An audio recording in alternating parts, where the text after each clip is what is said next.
Now, a joint statement from the European Union and 42 countries has called on Russia to immediately withdraw its forces from the Zaporizhia nuclear power plant in southern Ukraine. The UN nuclear watchdog has warned that attacks on the plant risk a potential radiation leak. Ukraine says Russian forces are moving to the southern Kherson region because strikes by its forces have made a third key bridge in the area impassable. Meanwhile, heavy Russian shelling along the southern front line over the weekend resulted in casualties and infrastructure damage in 4 cities. Ukrainian officials say a cargo ship carrying 23,000 metric tons of wheat is ready to set sail from Ukraine to Ethiopia. The UN, on its part, maintained the war in Ukraine threatens to worsen a food crisis across several nations.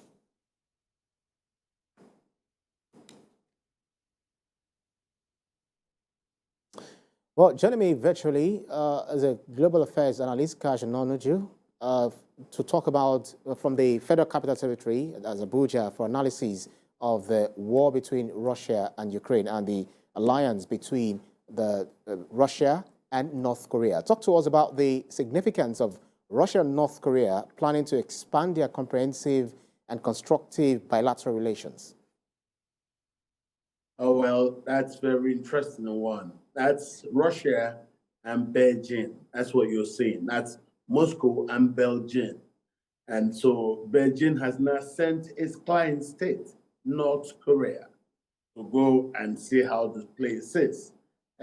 Just the same way you will see the Americans instruct Taiwan, instruct South Korea, and the rest of the place.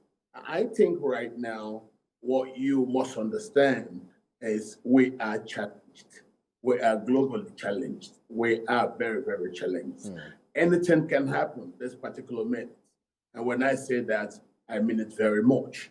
I see the widening of the theaters of the war with the introduction of the Koreans now inside the theater of war.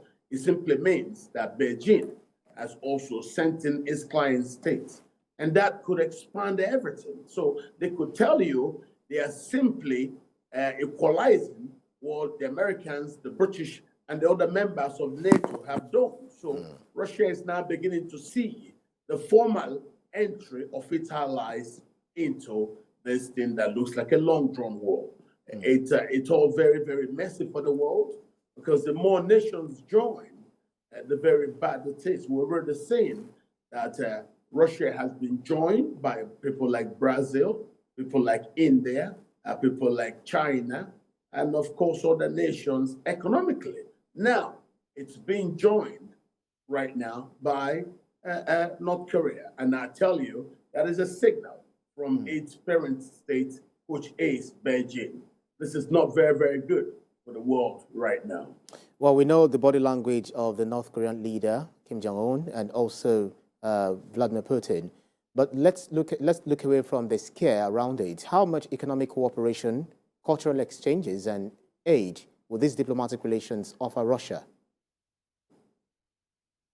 Oh, well, I think what you're seeing is the Koreans will come, and when they come, they will bring in weapons which they have developed and which they do have know-how. That would be very different from NATO weapons that went to the Ukrainians who now had to be trained on how to man these weapons. The Koreans would come in with very, very advanced weaponry, which they do know how to hold to. And I can tell you that this is not good for the world going forward. It's not a very good sign at all. Well, Russia is currently belligerent towards Ukraine.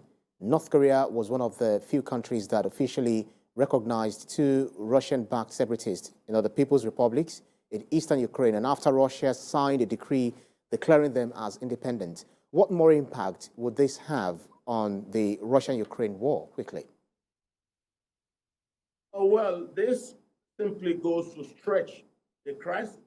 What you're now seeing is the different sides are consolidating on the partners they have. People are beginning to showcase what they can bring to the war. People are beginning now to see those who were using rhetoric to back them, now come back them up in action.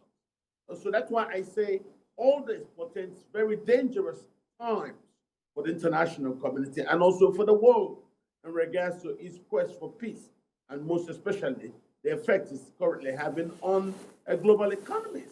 I think we should do whatever is necessary to de-escalate this.